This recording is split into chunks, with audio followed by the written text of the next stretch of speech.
کیا یہ کاٹن بڈ کان میں ڈالنا چاہیے؟ ضروری سوال ہے۔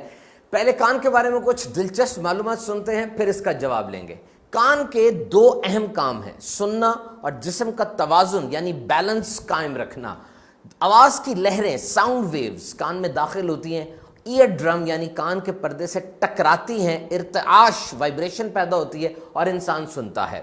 اللہ تعالیٰ کی کمال قدرت کا شاہکار دیکھیے، کان میں ایک ہڈی ہوتی ہے جسے سٹیپس کہا جاتا ہے۔ اس کا سائز صرف 3x5 ملی میٹر ہے، اتنی چھوٹی سی ہڈی ہے، اور اگر اسے کچھ ہو جائے تو انسان کی نہ صرف سننے کی صلاحیت متاثر ہوتی ہے بلکہ اس کا توازن بھی خراب ہو جاتا ہے۔ کان کا سب سے اندر والا حصہ جسے انر ایئر یا لیبرنتھ کہا جاتا ہے، یہاں سننے والا کام ہوتا ہے اور توازن بیلنس والا بھی۔ اکثر لوگ شکایت کرتے ہیں نا کہ جی سر بہت چکراتا رہتا ہے، زمین گھومتی ہوئی نظر آتی ہے، صحیح کھڑا نہیں ہوا جاتا۔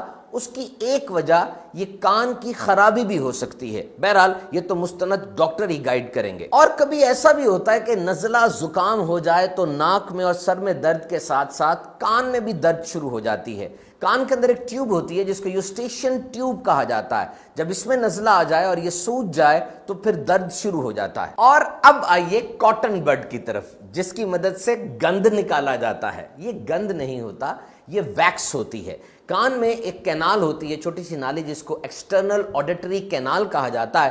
اس میں سے سیکریشنز یعنی مواد نکلتا ہے، اور یہ بہت امپورٹنٹ ہے ویکس، کیونکہ یہ کان کو گیلا رکھتی ہے، سوکھنے سے بچاتی ہے، خارش سے بچاتی ہے، کان کو انفیکشن سے بچاتی ہے، اور سب سے بڑھ کر یہ کان اور بیرونی دنیا کے درمیان ایک ڈھال ہے۔ کان کے امراض کے ماہرین ENT اسپیشلسٹ کے مطابق کاٹن بڈ کان میں نہیں ڈالنا چاہیے۔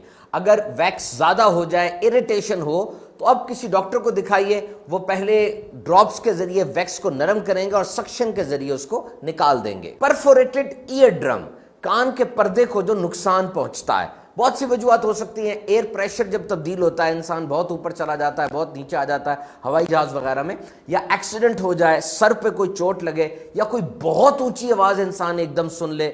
اور پھر کاٹن بڈ کا استعمال بالخصوص بچوں میں انتہائی خطرناک ہو سکتا ہے، اور پھر اس کے استعمال سے اکثر اس کی روئی گر کر کان میں رہ جاتی ہے، تو استعمال سے بچا جائے۔ کان کبھی سوئچ آف نہیں ہوتے، آپ سو بھی جائیں تو کان سنتے رہتے ہیں، لیکن ان آوازوں کو ذہن پروسیس نہیں کرتا تاکہ نیند میں خلل نہ آ جائے۔ ورلڈ ہیلتھ آرگنائزیشن کے مطابق دنیا کی 5% آبادی یعنی 430 ملین افراد، جن میں 34 ملین بچے شامل ہیں، ان کو سننے میں مسائل ہیں۔ اللہ عز و جل کی اس نعمت کی قدر کیجئے۔